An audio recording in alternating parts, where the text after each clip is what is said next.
यूं ही चला चल राही, यूं ही चला चल, सही समझे हम फिर चल पड़े हैं। इधर मॉनसून ने तेलंगाना में एंट्री ली और उधर हम निकल पड़े ठंडी बयारों माफिक उमड़ते घुमड़ते काले बादलों से, बिल्कुल अपने मौजू अंदाज में।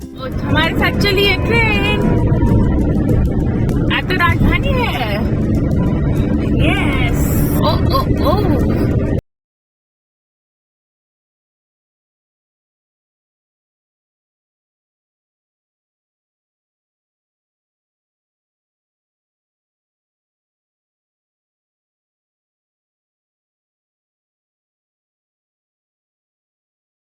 हमारे सफर का कारवां जरूर बढ़ेगा, लेकिन तब तक अगर आपने हमारे चैनल को लाइक नहीं किया है, सब्सक्राइब नहीं किया है तो प्लीज कर लें, थोड़ा अपने कंटेंट को शेयर भी कर दें।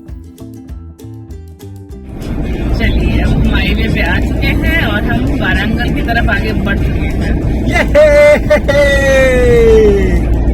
देखिए सीधा वारंगल 116 किलोमीटर दिखा रहा है यहाँ से।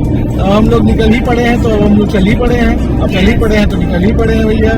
रास्ते में है और हम रास्ते में सबसे पहले हमारे आएगा यादागिरी घटा और उसके बाद उसके आगे वारंगल।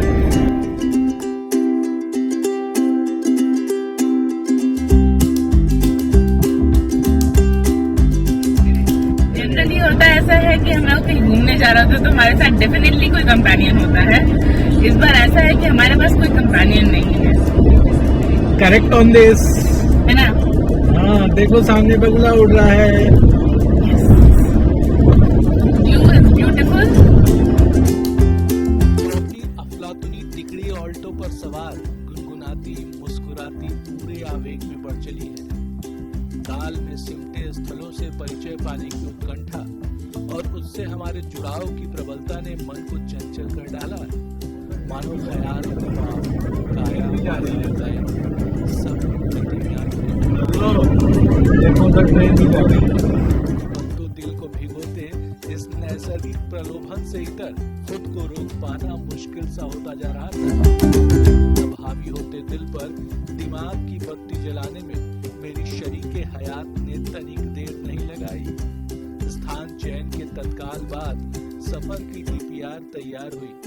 हैदराबाद के वनस्थलीपुरम से उत्पल होते हुए भुवनगिरी यादागिरी घट्टा होते हम ट्राई सिटी के मार्ग पर अपनी द्रुतगामिनी पर सवार बढ़े जा रहे थे। कभी सोचता हूँ तो लगता है कि हमारी ऑल्टो महज सवारी नहीं, काल चक्र का पहिया भी है।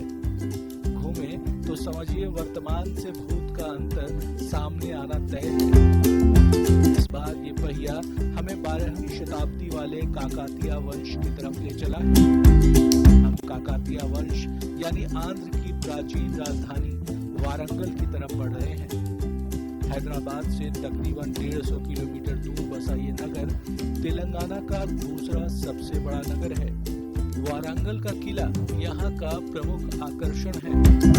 हनमकोंडा और वारंगल के बीच 19 किलोमीटर के दायरे में फैला वारंगल फोर्ट अपने सुंदर और बारीक नक्काशीदार मेहराबों और स्तंभों के लिए प्रसिद्ध है। यह है वारंगल फोर्ट।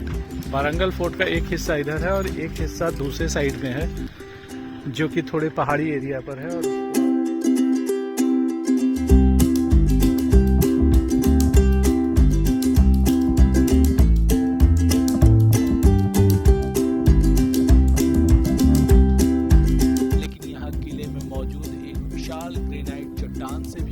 इसका इतिहास जोड़ा जाता रहा है।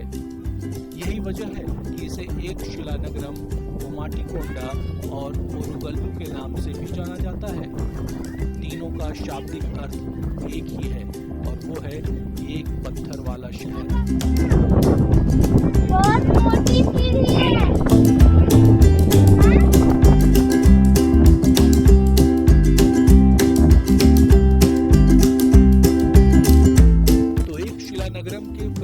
साथ ही तबीयत से उछाला हमारा एक पत्थर आसमां में सुराख पैदा कर चुका था। बारिश की बूंदें देवगिरी की धरा को भिगोती हमें प्रफुल्लित करने लगी थी।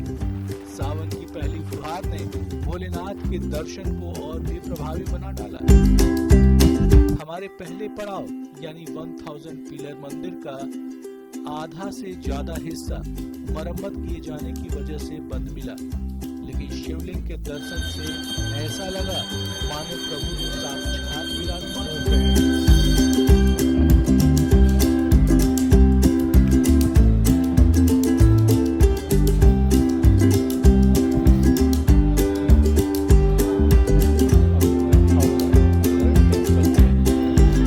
ये 1000 पिलर टेम्पल और ये उसका जो यहाँ पर लेक है कुंड वो ये है। हालांकि इसमें पानी अभी बहुत कम है। इसमें कछुए हैं कई सारे।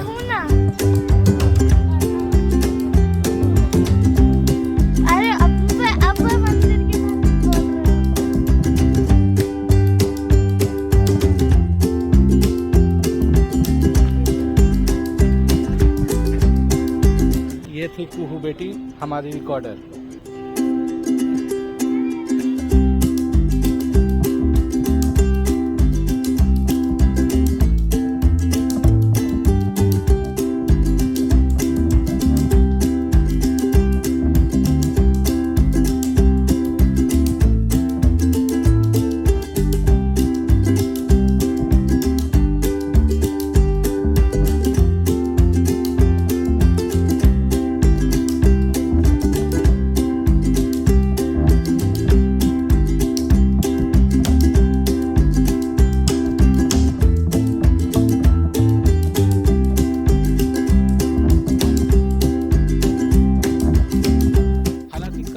साम्राज्य का फैलाव आंध्र के इलाके में ही ज्यादा दिखता है, लेकिन ऐसा ही शिवलिंग आपको भोपाल में भी दिखेगा।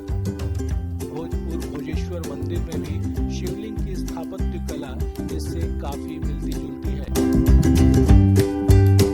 खैर, इतिहास की घुमावट ने पेट की गठरी खाली कर दी। टॉपर की जरूरत देख हमने तत्काल भोजनालय का रुख किया। 60 रुपए का चावल और 60 रुपए में मटन, चिकन या फिश करी जो आप लेना चाहें। सर्विस कमाल की और भोजन स्वाद भरा है। यहाँ से निकलकर हम सीधे जा पहुंचे भद्रकाली मंदिर। यही वो मंदिर है जहाँ माता की एक आंख में कभी कोहिनूर हीरा जड़ा हुआ था। मंदिर का स्थापत्य और माता की मूर्ति में अद्भुत सम्मोहन दिखता है। दोपहर में मंदिर लगभग खाली ही मिला, जिसकी वजह से हमें बेहतर तरीके से इसे जानने समझने का मौका मिला।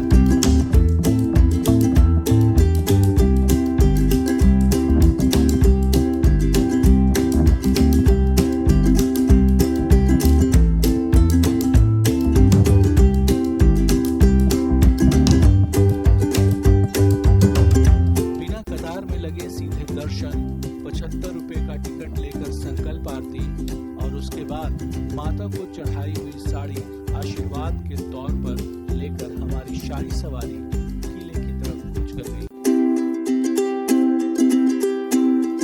शाम के तकरीबन 4 बजे हम किले की बुर्ज पर थे। ठंडी हवाएं और काली घटाओं ने हमारा पीछा नहीं छोड़ा था। मन आनंदित था क्योंकि खुद को इतिहास के सम्मुख रखकर उसे वर्तमान से जोड़ते हुए नई पीढ़ी तक अपनी छाप तोड़ा है। आवेग किताबी चित्रों से निकलकर सामने खड़ा था। सवाल अनगिनत थे और जवाब खंडहर हो चुके वक्त के चंद मूल पत्थरों के जरिए ढूंढने की कोशिश जारी थी। सिंहासन जिसमें हम बैठे, ये मेरा सिंहासन है जिसमें मम्मा ने रेस्ट करके खुद को इतिहास के साथ खड़े कर हर अक्स को सहेजा भी जा रहा था, ताकि बाद में ये सोशल मीडिया के जरिए उत्तरोत्तर इसकी ख्याति फैलाई जा सके। उस दौरान हम पार्क एरिया से होते एक शिला के ऊपर पहुंच चुके थे। यहाँ के वायु वेग में आंखें खोलनी मुश्किल हो रही थी और अद्भुत नजारे अपलक करने को बेताब थे। वहीं ऊपर बने शिव मंदिर की सीढ़ियों पर बैठ कुहू के चिप्स और माझा वाले कलेवा ने भी घोर कर दिया। काले मेघ ने भी तब तक रिमझिम सी बूंदों की शक्ल ले ली थी, लेकिन मूसलाधार बारिश शुरू होने तक हम भीगते भागते अपनी ऑल्टो तक पहुंच ही गए। जल्द ही स्पीडोमीटर का कांटा 80 पार हो चुका था। शहर के बाहर बारिश तो नहीं मिली, लेकिन टोल बूथ ने जता दिया कि काकातिया की मुख्य नगरी बिना चुंगी वसूले हमें बख्शने वाली नहीं। चुंगी की रकम 60 रुपए अदा कर शाम के धुंधलके में हम रामप्पा की ओर बढ़ने लगे। वारंगल से रामप्पा की दूरी लगभग 60 किलोमीटर है और होटल पहुंचने तक अंधेरा पूरी तरह घिर चुका था।